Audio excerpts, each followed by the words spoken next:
The following is a presentation of the Missouri Sports Network.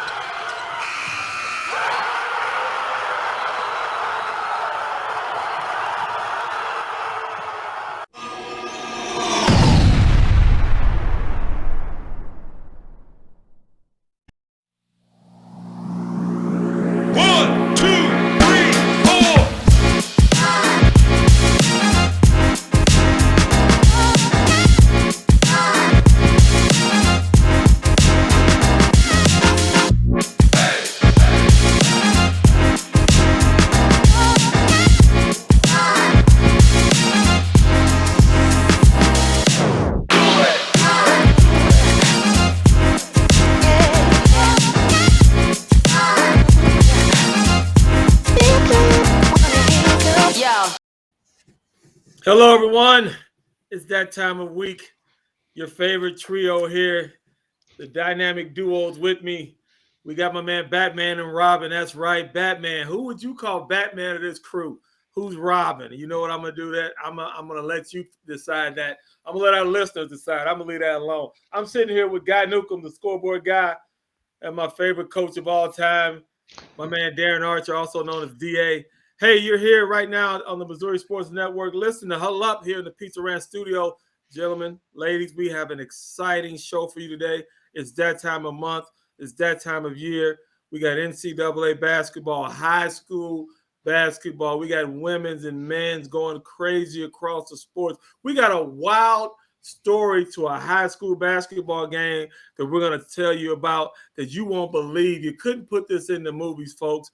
But right now, we're going to start off with a little NCAA basketball, fellas. But before I jump into that, let me back up a little bit. How's everyone doing? Hey, I'm great, and you're Batman, so I ain't gonna try that. You're Batman, so I'm not putting on that suit. I can tell you that. That's for damn sure. I'll ride that little motorcycle around town, but I ain't putting on that suit. No, this is by far my favorite time of year. Yes, sir. You got Major League Baseball getting ready to kick off. You've got the World Classic going on right now in Major League Baseball.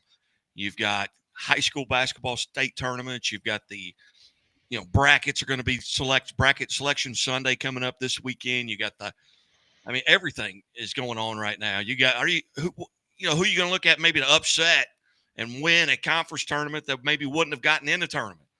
And there's a lot of that happened here in the state of Missouri with some of the other classifications.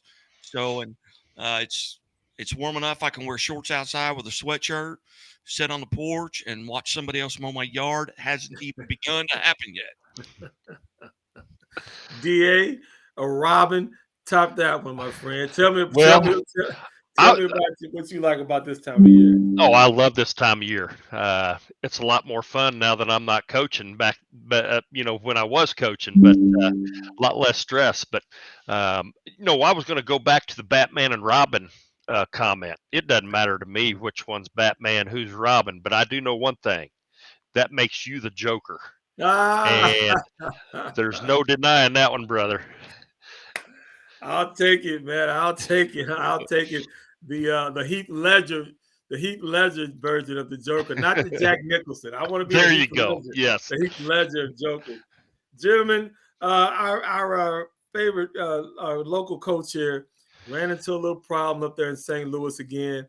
Dana, I was hoping I had my fingers crossed. It's going to be a tough road to win 4 games to make it in. After they won the first one, I figured they'd run into a little problems with SIU. End up losing 54-51 to SIU. Gentlemen, tell me what you think wrong. DA, let's start with you. What do you think wrong? What do you think went wrong with the Bears up in St. Louis? Same thing that happened throughout the entire year. They were a new team that was put together over last summer, and they're young. I think that's the gist of it. When you play against teams that are seasoned and veteran teams that are like a lot of them are in the Missouri Valley, Missouri State was kind of a misnomer because they had the transfer portal created so many changes within that program, and you didn't see quite as many in other programs throughout the Missouri Valley. So I think it was just a problem of being young.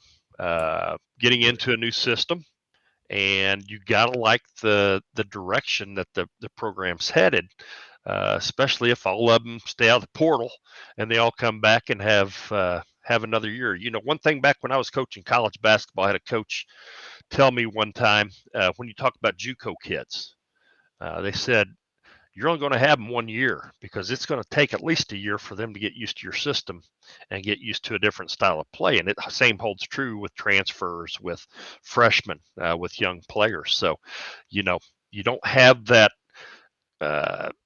luxury of kids getting experience with against older players throughout practice every day, and just going on the road, things like that. So, that's something that time will take care of, and hopefully that group gets back, stays in one piece over the summer, and they get to add some pieces to it, and they'll be right up there. Guy, I know you probably feel the same way with Donovan Clay coming back. That's a big, well, supposedly coming back. That's the word I think he spread around. What do you see for them, Guy, in the future? Well, you talk about Donovan Clay, and he had 18 points in 28 minutes there in that game against SIU. They were up 5 at half. They had some turnovers, hurt them in the second half. They still aren't very good. I mean, they were at one point last in the country in Division I men's basketball in free throws. And now that got a little bit better as the season went on. And you can still point back to the youth and the inexperience, as well as not playing together. But I mean, they ended up playing 32 games together. That was their 32nd game. They just couldn't get into a rhythm. They had some injuries along the way. That kind of hurt them as well. But, if Donovan Clay comes back, you've got Jonathan Mogbo, who is a monster, on the offensive boards, defensive boards, and just to score 51 points. And I know that, at this time of year, possessions are so important. I mean, you look at some of the high school games and their finals like 34-31. Of course, there's no clock there. But I think, with Coach Ford, who I really like. I mean, Dana's great to be around. He's great for the community. I want to see him get some wins. We haven't been in the tournament since 1999, and I'm sick and tired of hearing that every year. Tell me about it, my friend. Well, you know what? It's a little sad that the Bears season's over with, but here's the deal. There's a lot to be excited about. There are some teams in the area in our state that are still playing. And Guy, I know you're excited about a lot of the things. Even our Lady Bears, who will be playing Bradley tomorrow at 2:30.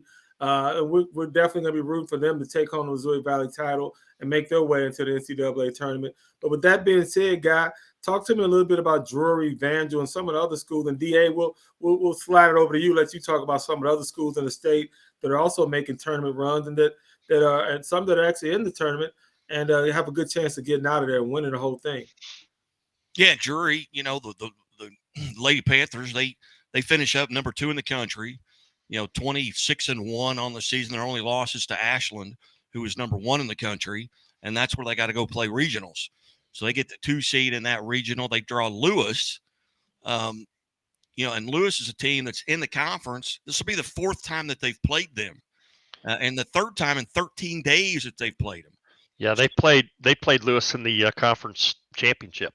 Yeah, just this past weekend. Yeah, and they played them. They finished out the regular season, and then played them in the conference tournament, and now they got to play them in the regional. And they have not fared well at Ashland. They haven't been able to get out of there. Now, the great thing about it is if they can get to that championship game, and it'll probably be against Ashland. If they win that, the tournament's the next step is in St. Joe there, so they'll get to go up and play in St. Joe, and that there'll be a lot of fans go there to see that game. A lot of Springfield fans will go out. That's just about a 2.5-hour drive up there, and then you've got Evangel men. Bert Capel has done a tremendous job this season. Player of the year, conference player of the year was on his team. Defensive player of the year was on his team this year. They get a win in round 1, but then unfortunately on Wednesday, yesterday they get beat in the next round, so they are done. And then and Darren, you got SLU women, you've got Central Methodist women, you've got UCM, you got Missouri Southern women all playing, and it's a great time to be a basketball fan in Southwest Missouri, or in the whole state of Missouri. And then you had Mizzou in it too.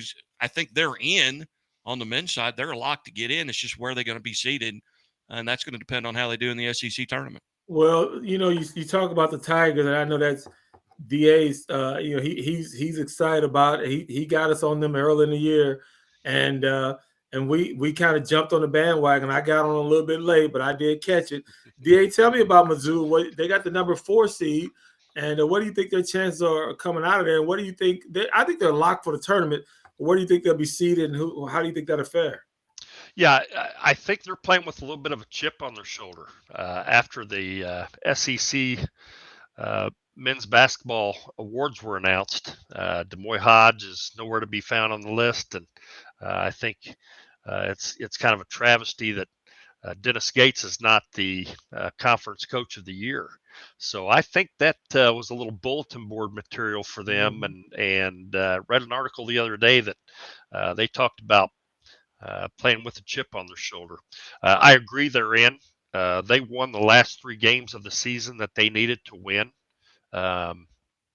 I think that pretty well locked them in. It put them like 3 or 4 games above 500 in the conference, and finishing at 500 or above in a conference is very, very important when it comes to NCAA selection time. Now they're playing for a seed, and I think we were talking off air. I think right now, currently, as we sit today, 3 days before Sunday, they are an 8 seed, projected 8 seed. So basically, they're playing for a seed. And it's very important, I think, for them to get that first round win. I think that knocks them up to a 7 seed. And the difference between being an 8 seed and being a 7 seed is huge, because if you're an 8 seed, you're facing the number 1 team in your part of the bracket on Saturday or Sunday in a second round. So I think it's important for them to try to bump up. And hey, why not go win the thing? I mean, they've proven that they can play with any team in that conference. And, I think each win that they get, they will continue to climb up that seed ladder, so to speak. And who knows, you may see them playing on Sunday. It'd be awfully fun. It'd be awfully fun for the Mizzou fans around here. I tell you what, gentlemen, that's a good way to wrap it. Also, we want to make sure we congratulate the team down there in the Boot Hill. Yes. Southeast Missouri made it in, won the conference. So they'll be representing Missouri very well in the NCAA tournament. Did we miss anyone, gentlemen? Did we miss anyone? I think we covered them all. Central Methodist women, number 1 ranked team in the nation in NAIA. They are undefeated. They are playing for a chance to go to the national tournament as we speak. So good luck to them. Love to see them bring home that national title. That'd be awesome. Absolutely, absolutely. So, gentlemen, I mean, those of you out there in La La Land, we want to thank you for listening to that segment. We're going to come right back, and then we're going to fill you in on some of the high school. There's some upsets, some great basketball that's been played throughout the state. We're going to fill you in. Don't go anywhere. You're listening to Huddle Up here on the Missouri Sports Network inside the Pizza Ranch studio. Everyone thinks their mom makes the crispiest, juiciest, best chicken ever. No way. The country's best chicken comes from Pizza Ranch. Hot and ready on the buffet, it's always available, along with your favorite comfort foods, like mashed potatoes and gravy. Which are never lumpy, like my mom's potatoes. Sorry, Mom. The country's best chicken, along with mashed potatoes and gravy, are always found on the buffet at Pizza Ranch. Mm-mm.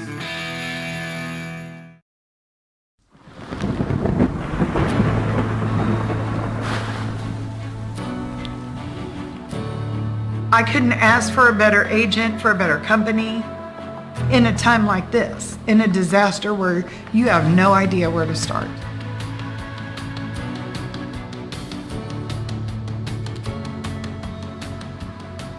I learned that there's not a given in life.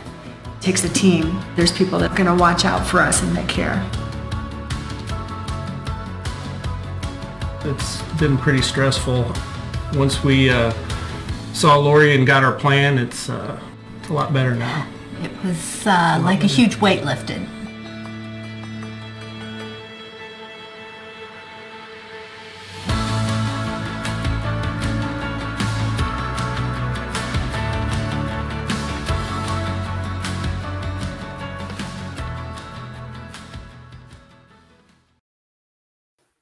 Welcome back, everyone, to Huddle Up. Here you are on the Missouri Sports Network inside the Pizza Ranch studio. A lot going on, a lot of chatter going on about what's going to happen this week at the Class 1 through 3 championships that are taking place here on the campus of Missouri State University at the Great Southern Bank Arena. Guy, it's a lot going on over there. Who you got? Give me a breakdown of who you got 1 through 3 in the classes to win this thing and make some noise and kind of bring that title back home. Who do you got, brother?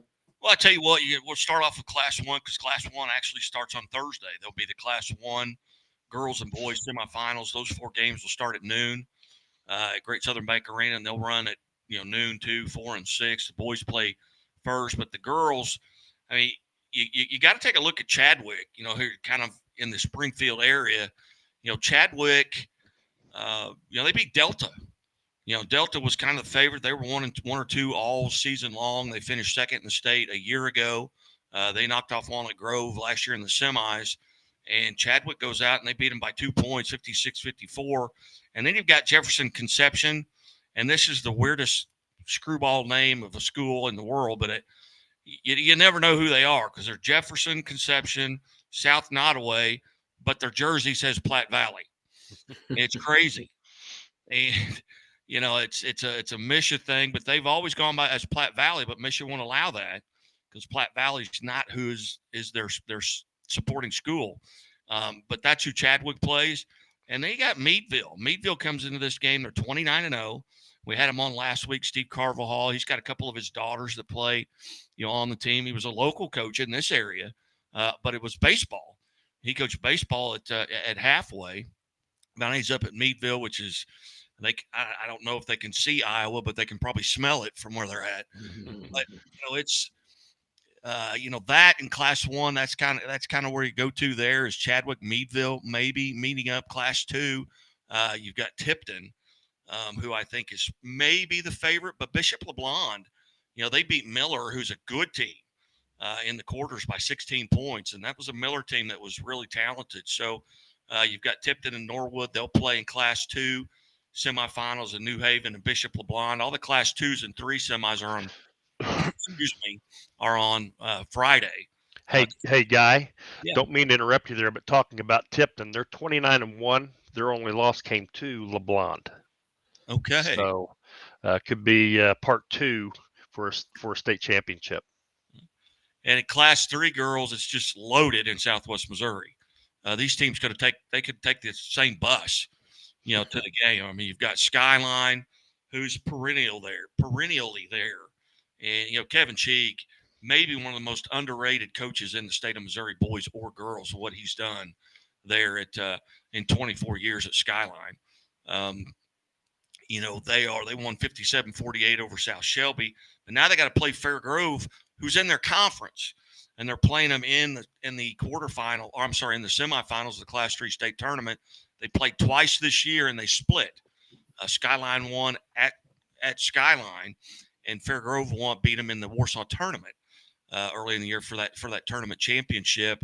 And at the top, you've got El Dorado Springs, who is the defending Class 3 state champion, and Coach Bo Slopes brings his group in, and they're going to play West County out of the St. Louis area in that other semifinal. So those games are all on a Friday and Saturday in Class 2 and 3 boys and girls. And you go down to Class 1 boys, it's South Iron. They lost 2 first-team All-State players. They lost a kid in Drennan Dinkins that maybe should have been talked about as far as Gatorade Player of the Year. Last year in the state championship game, he had 36 points at half in that game. He's now playing at SBU. He's on the all-freshman team at SBU. South Iron, they also play Jefferson, Conception, South Nottoway with Platte Valley on their jersey. So both those teams, boys and girls, made it. And at the bottom, you've got St. Elizabeth, who I think this is 5 in a row that they've been to on the boys' side. And St. Elizabeth plays Glasgow, and those games are tomorrow or Thursday. And then in Class 2 boys, Principia, who we will talk about a lot later on. But Principia, they defeat Cooter in overtime, 46-43, and they get Plattsburgh, who's undefeated. Isaiah Howard is on their team, and the kid he can flat ball it. I mean, he's already set the school record in points scored. He's up over 2,000 now in points scored. He's just a junior. He's been the athlete of the week already this season. And then at the bottom, you've got Salisbury, 59-43 win over Clopton, and Salisbury will play Hartville. And Brett Reed has just done an amazing job at Hartville, but he's also the poster child for a high school shot clock, because they will run. They'll just run the clock out. I mean, if they get a lead, even in that first quarter, they will just start killing the ball. And it's going to keep the scores down low. Now, he won 57-43 over a good Marionville team in their quarterfinal game. So that. Hey, Guy, I don't mean to step on your toes there, but one note about Salisbury. They lost one of their players who tragically lost his life, starter, London White. They have talked to the parents. They're going to, they have their blessing to go ahead and compete in the Final Four. So kind of not even a side note. I mean, this steps out in front of everything. But Salisbury team will be playing with some heavy hearts, and definitely our hearts and prayers go out to the family, go out to the community, and certainly the basketball team. Be a bittersweet Final Four for them. Yeah, I can't imagine what that's like. And there was talk at one time of them not making the trip, because this just happened. Yeah. After they qualified for the Final Four, maybe that night. But yeah, London, lost his life, and I don't know the circumstances around it. Yeah. There hasn't been anything written, whether it was a car accident, whether it was he collapsed or anything like that. That's not been out there. So absolutely thoughts and prayers to that Salisbury community. And moving on into the Class 3 boys, New Madrid Central will play Lafayette County, and then Lutheran North will play Thayer. And Thayer they are so much fun to watch.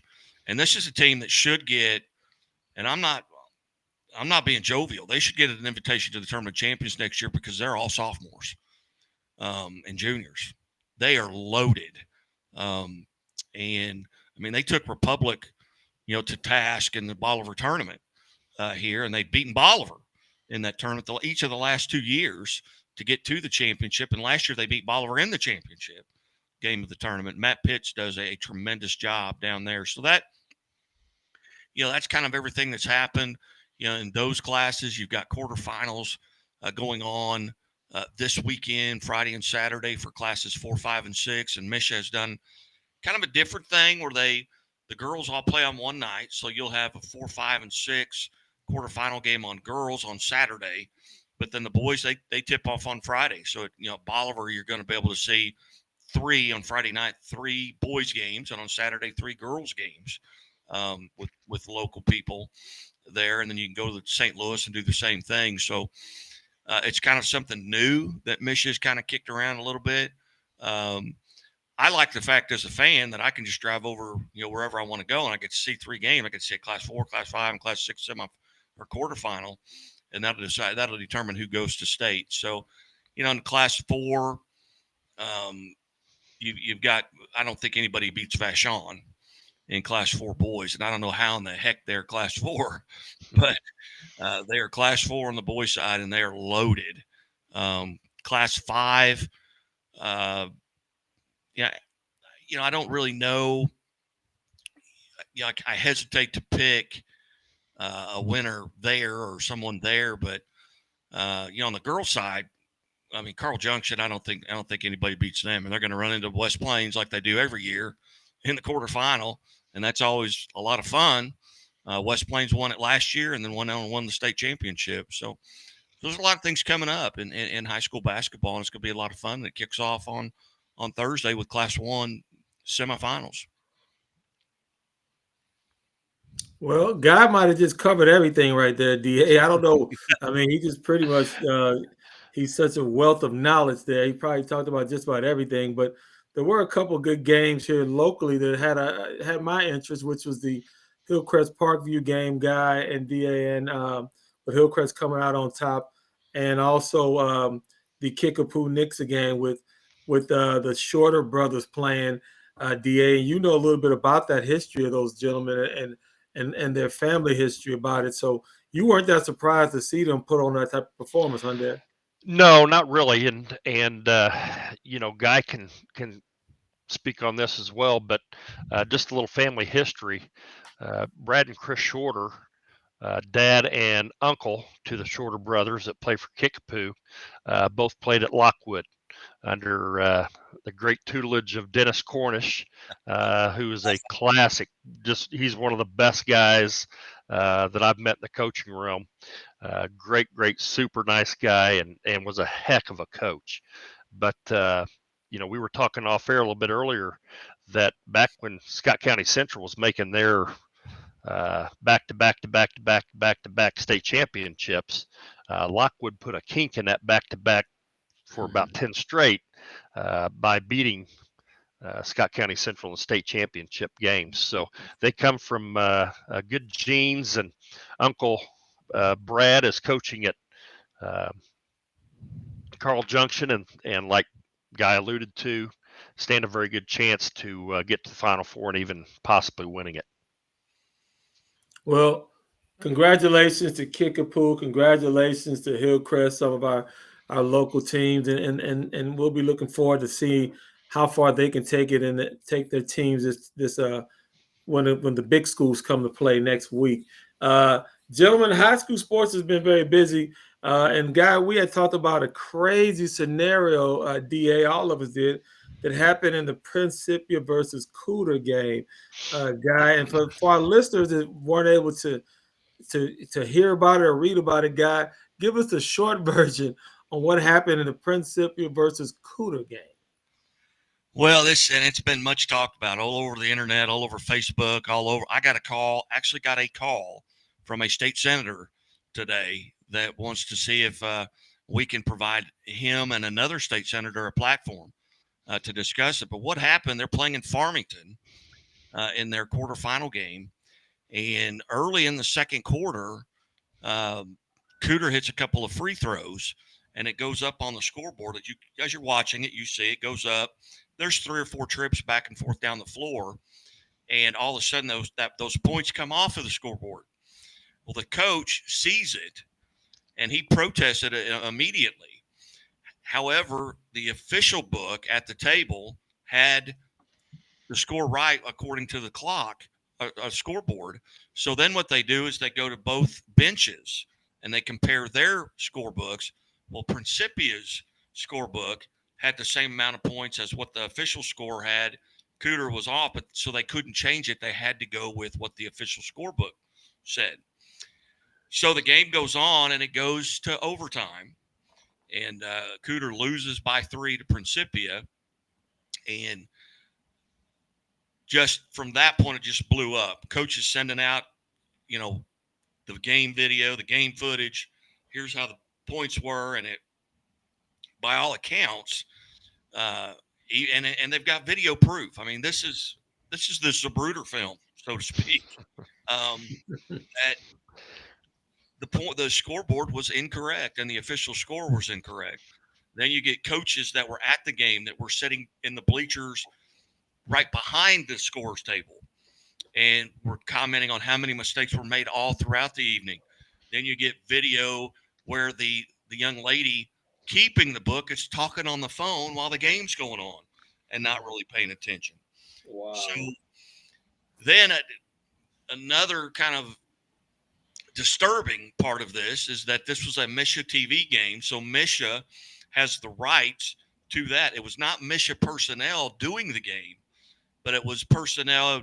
Like if we would go do a game, it would be played on Misha TV. So Misha TV has the rights to it. When you go back in and look at that game now, that 3-minute footage of where the free throws were made and the points were taken off the board apparently has been removed from the footage. However, the head coach at Cooter, he filmed the game, so he has actual proof. And Misha, they're in a bad spot because once those officials walk off the floor, that's it. Nothing can be done. And, people are clamoring for, Cooter has offered to come up and play Principia tomorrow, before that Class 3 game.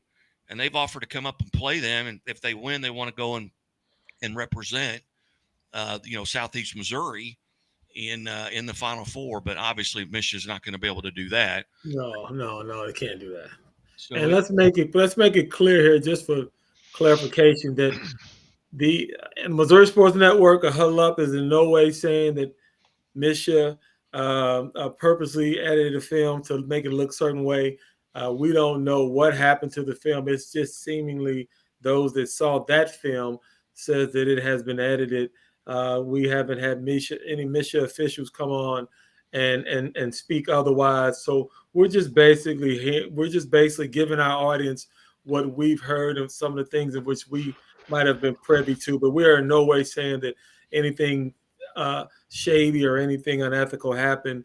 So we want to make sure we make that clear. I hate it for the Cooter players, but there's nothing the Principia players can do except go right along with what Misha says. And so they'll be playing the quarterfinals or semifinals, correct? Up here to see who can go try to win a state championship. Yeah, but they draw Plattsburgh, who's undefeated. Not Plattsburgh, really, though. What's the name of the school again? Plattsburgh. Okay, Plattsburgh. Okay. Yeah. Okay. And it's that'll be fun, and they're gonna come in with a little bit of chip on their shoulder, and they may get some boos. I don't know, but it's not the kid's fault. Right. It's not the coach's fault. No. It's the people at the scores table, and it's not really even the officials' fault. Their responsibility is not to keep score. Hey, let me tell you guys something before we end this segment, guys. I talk on my phone while we're sitting here on the Missouri Sports Network too. So I don't know what's happening. I don't know the score. Hold on, let me ring up a couple points here for the other team right here. It happens all the time. Hey, it happens all the time. It happens to the best of us, right? So, gentlemen, good segment, DA. High school athletics, it's a good time of the year. It's a sad time also because, as you talked about, guy at the tip-off club, somebody's going to come back here next week and they're going to be a loser, and there's going to be somebody that's going to have to win, and somebody will never play. There's some kids that will never dress up and compete competitively like that ever again. Sad, but also a great time. Memories are made when you win and lose. We wish all of them the best. Hey, you're listening to Huddle Up here on the Missouri Sports Network inside the Pizza Ranch studio. We're going to take a short break and be right back. Stay tuned. We believe banking should make your life greater. It starts with affordable options to meet today's needs and tomorrow's dreams. From smart account options that fit your style to flexible loans for what comes next. It means convenient ways to access and manage your money whenever you need it and wherever you're headed. Most of all, it takes great support. Someone you can count on for trusted guidance and to be there for you every step of the way. Great options, great convenience, great support for life. Great Southern Bank, understanding what really matters. Chevy Silverado. It's got the power you want and the capability you need to do the job so you can get to the important work. Find new moments, find new roads. Get a $500 cash allowance on all 2022 Silverado pickups with a 2.7-liter turbo engine. Plus, unlock your code to claim $500 Chevy CyberCash. Visit ChevyCyberCash.com today.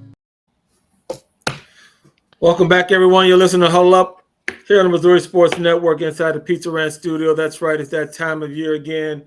It's time to talk a little Major League Baseball. As you can see, I got my hat pulled down. It's time to talk a little bit about the St. Louis Cardinals.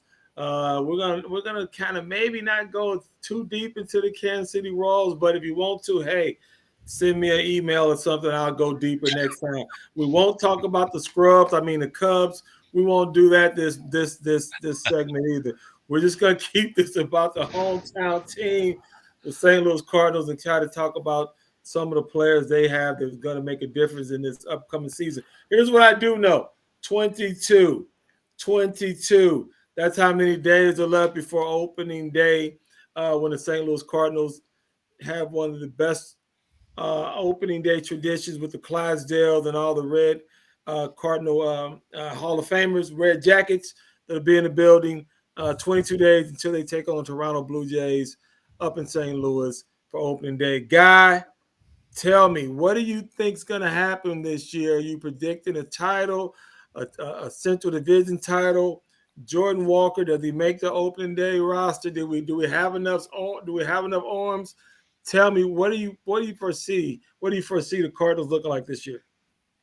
Well, and first off, before I get into that, one of those Cardinal Hall of Famers we lost here not too long ago is Tim McCarver. Will not be there on opening day for the first time in 60 years. You think about that those teams from the 63, 64, 67, 68 teams, we're losing a lot of those guys. I mean, Mike Shannon obviously is still around, but Tim McCarver we lost this year. But as you look at their opening day roster, I really wish they'd went out and got another pitcher. I think they're just relying too heavily on Jack Flaherty to stay healthy all season long. They do get some of their bullpen pieces back. Helsley's back. Jarrett Hicks is back. They're probably going to end up with Dakota Hudson maybe in the bullpen. Genis Cabrera, who had decent year, and then you got Packy Naughton as well. But this is the first time in 21 years that they don't have that backstop. Yachty is not there anymore. So everything's put on Kisner right now, but you got Wilson Contreras they got from the Cubs. He's probably going to start on opening day. He's going to be their guy. He's maybe going to provide a little protection for Goldschmidt and Arenado. And if Jared Walker, I think he's got to start on opening day, or at least be on the roster on opening day. And he's been playing pretty well in the outfield. He's a great athlete. He is hitting the ball as far as anyone right now in spring training. And so I'm pretty confident if the pitching staff can stay healthy, I'm pretty confident that and they're in maybe the worst division in baseball.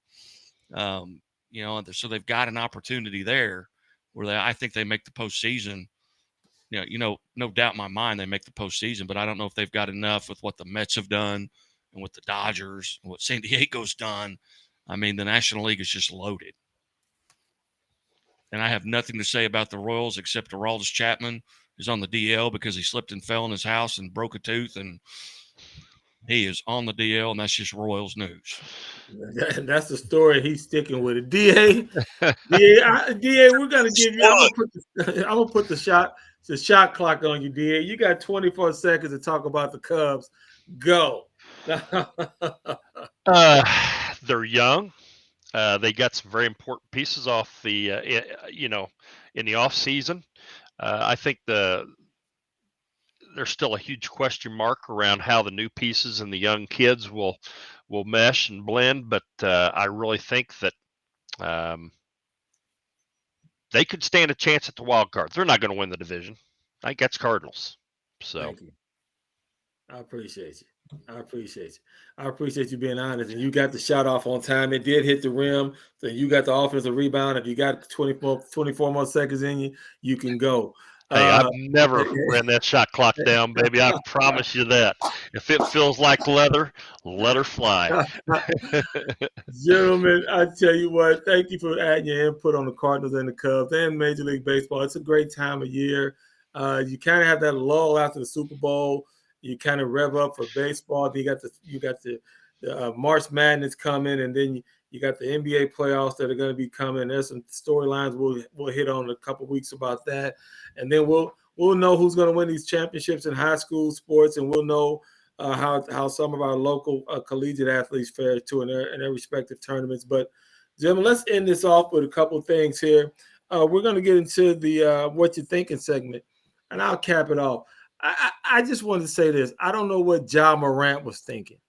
I don't know what he was thinking about having a gun at 5-something in the morning and waving it on an IG, Instagram live video for other people to see.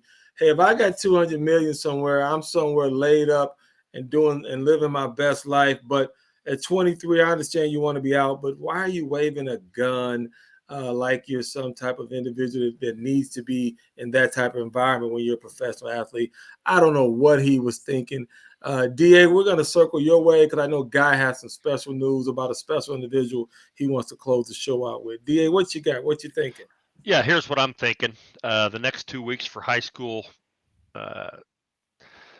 players, coaches, communities, schools is going to be a very special time, memories that will last a lifetime. And just wish safe travels and good luck to all the teams involved these next couple of weeks. And then it'll be on to spring sports. Be sure to follow us on Facebook, Twitter. We'll have all the updates throughout the next 2 weeks. We will have a crew there. And if you're there, come up and say hi. Cape Crusader, Batman himself. What you got, buddy? Well, I tell you what, September 12th of last year was the last time I saw Art Haynes in person at the quarterback club. And, a lot has been made about his situation. We thought we lost him a couple of times. He's been in Lincoln, Nebraska now for several months. But today I got news that he actually got to stand up for the first time in 6 months. And, always, I think about Art every day. Every time that I turn the radio on, I could listen to Art Haynes read the phone book. And he is just an unbelievable asset in this area for high school, collegiate, professional sports, and just a professional man that always made you feel like you were his best friend. Everybody says that. They all think about that's just the way he treated people. And I'm just looking so much forward to him getting back into this area to continue his rehab. And that's something that they're pushing towards, so his wife, number one, can come home. I mean, she's been up there the entire time. His son and his daughter have both spent months and months and months up there. Get him back here where people, number one, a lot of his friends can come and see him. I know people have driven up to Lincoln, Nebraska, and there have been stories about him on KY3 and Color 10 and in the newspaper and on Twitter. And, Chris keeps me pretty updated, on his progressiveness. This year we actually named a award at the Tip-Off Club for Art Haynes. And it was the Art Haynes area coach of the year, and that went to Brock Blanchett at Nixa. And Johnny, I think you may have been in the room. And it's just everybody misses him, and not only just his radio presence, play-by-play presence, but you just miss hearing those voices, or that voice, I should say. And I don't know who invented the radio, but Art Haynes showed us what to do with it. And he's a class act and a class guy. So thoughts and prayers to Art Haynes. I agree with you. We all want to send our thoughts and prayers to him. He's recovering well. Let's hope he continues to get better.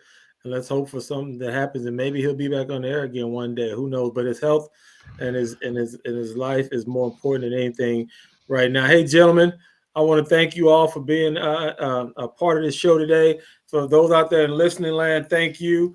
You're listening to Huddle Up. We'll be back next week, same bat time and the same back channel here on the Missouri Sports Network. Everyone, take care, be safe, and God bless. This has been a presentation of the Missouri Sports Network. Thank you for tuning in.